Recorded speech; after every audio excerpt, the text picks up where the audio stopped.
Bienvenue dans une nouvelle vidéo de shadowing. Si tu ne connais pas le shadowing, c'est une technique très efficace pour améliorer ta prononciation et ta fluidité lorsque tu parles français. L'exercice consiste à répéter immédiatement une phrase après un locuteur natif. Lorsque l'on répète la phrase, il faut imiter la prononciation, le rythme, l'intonation et la mélodie du locuteur. Cela permettra à la bouche et aux muscles faciaux de développer une mémoire du muscle, mais aussi de faciliter la connexion entre le cerveau, l'oreille et la bouche, qui est absolument primordiale lorsqu'on apprend une langue étrangère. Dans cette vidéo, nous allons procéder de la manière suivante. Dans une première partie, je vais lire un texte que tu liras en même temps dans ta tête. Dans la deuxième partie, je lirai le même texte, mais cette fois, je m'arrêterai à chaque phrase pour que tu puisses la répéter. Et enfin, dans la troisième partie, qui est la plus difficile, je vais lire le même texte à nouveau, mais cette fois, tu essaieras de répéter quasiment en même temps que moi. Comme je te l'ai dit, le shadowing est une méthode absolument efficace pour améliorer ta prononciation et ta fluidité lorsque tu parles français. Mais, et c'est très important, le shadowing fonctionne encore mieux quand il est associé à l'immersion. La meilleure façon de créer cette immersion, c'est de regarder du contenu authentique, c'est-à-dire du contenu à vitesse normale avec des expressions naturelles de personnes natives. Le meilleur endroit pour trouver ce genre de contenu, c'est YouTube, parce qu'on y trouve des interviews, des extraits de films, etc. Mais attention, regarder du contenu authentique ne suffit pas parce qu'en général, on le fait de manière passive. Or, il est très important que lorsque vous regardez ces contenus authentiques, vous le fassiez de manière active. C'est là que les outils comme Fluentu font toute la différence. Fluentu te permet de transformer n'importe quelle vidéo YouTube, comme celle-ci par exemple, en une expérience d'apprentissage active, mais surtout divertissante, ce qui la rendra plus mémorable. Par exemple, lorsque tu regardes une vidéo YouTube sur Fluentu, tu peux t'arrêter, cliquer sur n'importe quel mot, tu en auras la traduction ou bien même l'explication si c'est une expression. Tu pourras même entendre la prononciation pour être certain de pouvoir la répéter et tu pourras même revoir le vocabulaire dans différents contextes. Tu as deux possibilités. Soit tu peux utiliser la plateforme de Fluentu ou bien tu peux même carrément avoir une extension sur ton navigateur Chrome pour pouvoir le faire sur n'importe quelle vidéo. Lorsque tu as fini de regarder ta vidéo, tu peux aller dans ta librairie, là où tu as enregistré les nouveaux mots que tu as appris dans la vidéo, et tu as accès à un quiz pour réviser le vocabulaire appris. Cela te permet de renforcer ton apprentissage. C'est un outil absolument génial pour progresser rapidement en français. Je te conseille de cliquer dans le lien en description pour bénéficier d'une promotion exceptionnelle seulement réservée à notre communauté de Bonjour Brilliant. Fluentu, c'est exactement le genre d'outil qui complète à merveille la pratique de shadowing. Tu es prêt? Sans plus attendre, c'est parti!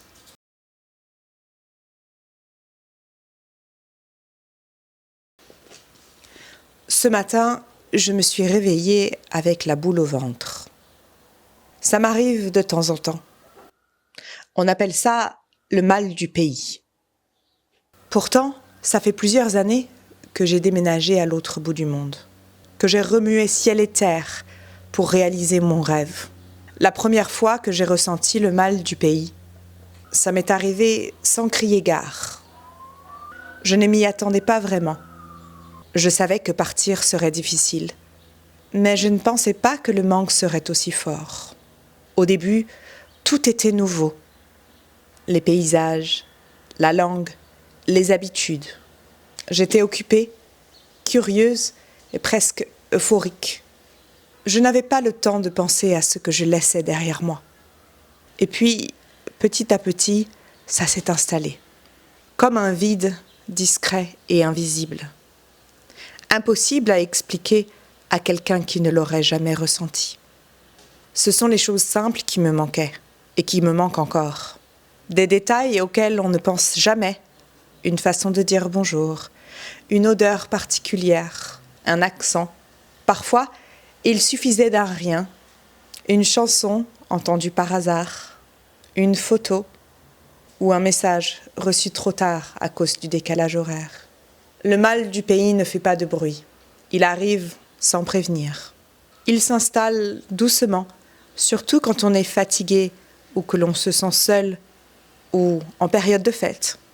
Je me surprenais à comparer tout, les gens, les repas, les conversations, les façons d'agir, comme si mon esprit cherchait sans cesse à se raccrocher à quelque chose de familier. Et en même temps, je savais pourquoi j'étais partie. J'avais choisi cette vie, ce départ, ce changement. Alors, j'ai appris à accepter ce sentiment, pas à le combattre, à vivre avec, à lui laisser une place sans le laisser tout envahir. Parce qu'au fond, le mal du pays, c'est aussi une preuve. La preuve qu'on aime et qu'on est aimé, ici comme ailleurs. La preuve qu'on a tissé des liens et qu'on a laissé une part de soi quelque part. La preuve qu'on appartient à un lieu. Se souvenir d'où l'on vient aide à savoir où l'on va. Même quand on est loin, même quand on avance, même quand on construit une nouvelle vie.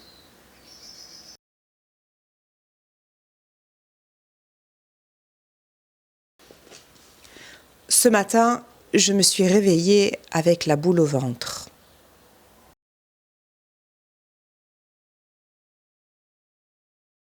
Ça m'arrive de temps en temps.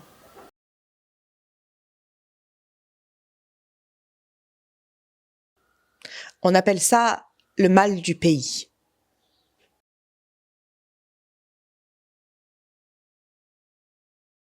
Pourtant, ça fait plusieurs années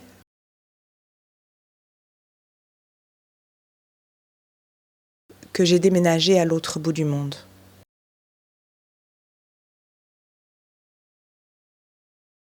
Que j'ai remué ciel et terre pour réaliser mon rêve.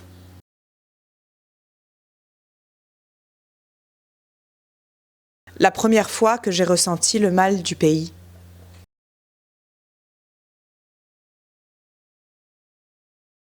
ça m'est arrivé sans crier gare.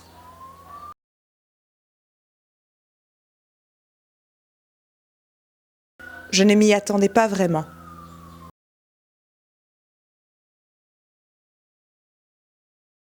Je savais que partir serait difficile.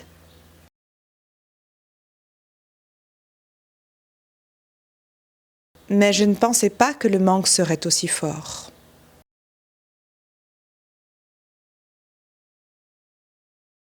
Au début, tout était nouveau.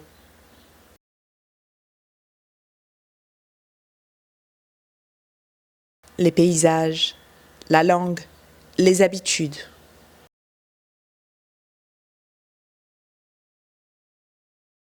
J'étais occupée, curieuse et presque euphorique.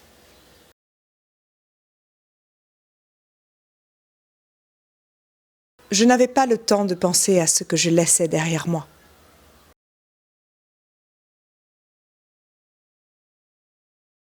Et puis, petit à petit, ça s'est installé.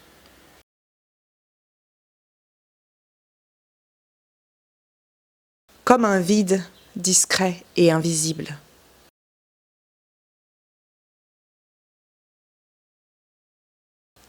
Impossible à expliquer à quelqu'un qui ne l'aurait jamais ressenti.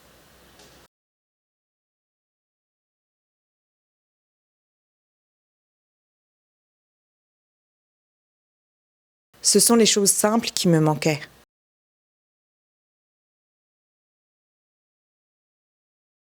Et qui me manquent encore.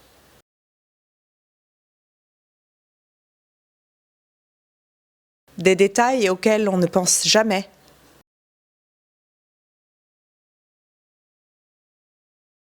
Une façon de dire bonjour. Une odeur particulière. Un accent.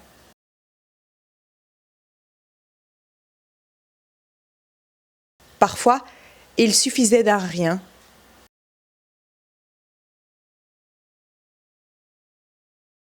Une chanson entendue par hasard.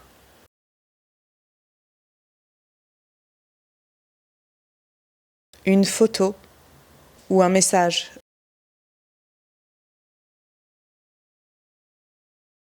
Reçu trop tard à cause du décalage horaire.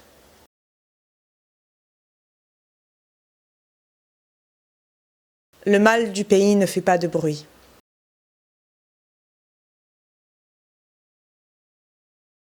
Il arrive sans prévenir.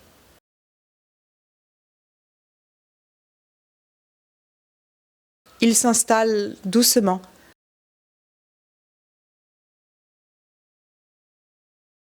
Surtout quand on est fatigué.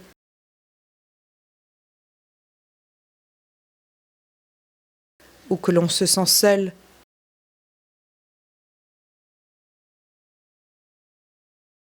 Ou en période de fête.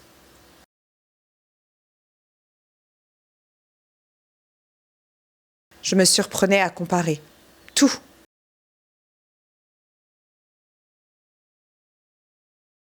Les gens, les repas.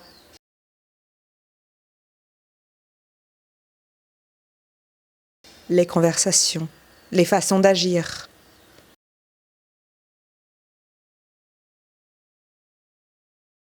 Comme si mon esprit cherchait sans cesse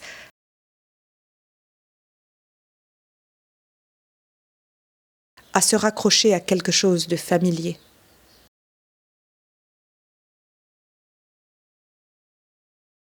Et en même temps, je savais pourquoi j'étais partie.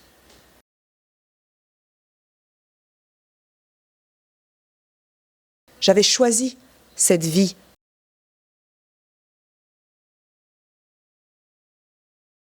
Ce départ, ce changement.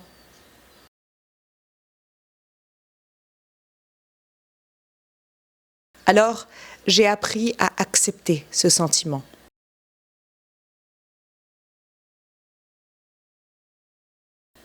Pas à le combattre.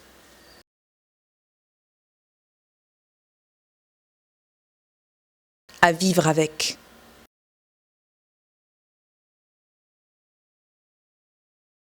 À lui laisser une place.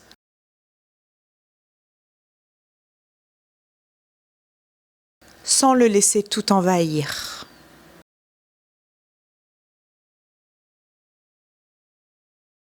Parce qu'au fond, le mal du pays,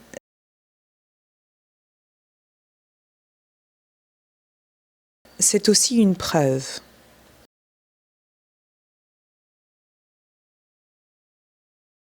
La preuve qu'on aime et qu'on est aimé.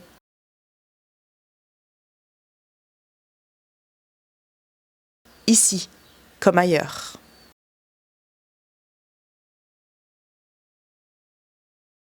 La preuve qu'on a tissé des liens.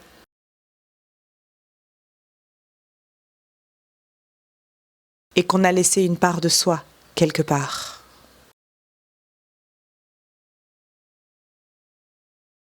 La preuve qu'on appartient à un lieu.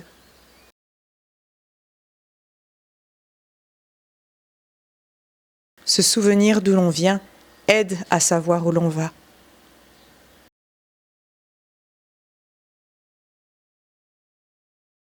Même quand on est loin, même quand on avance.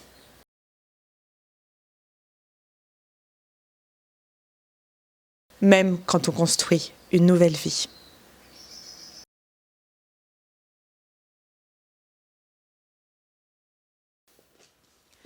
Ce matin, je me suis réveillée avec la boule au ventre.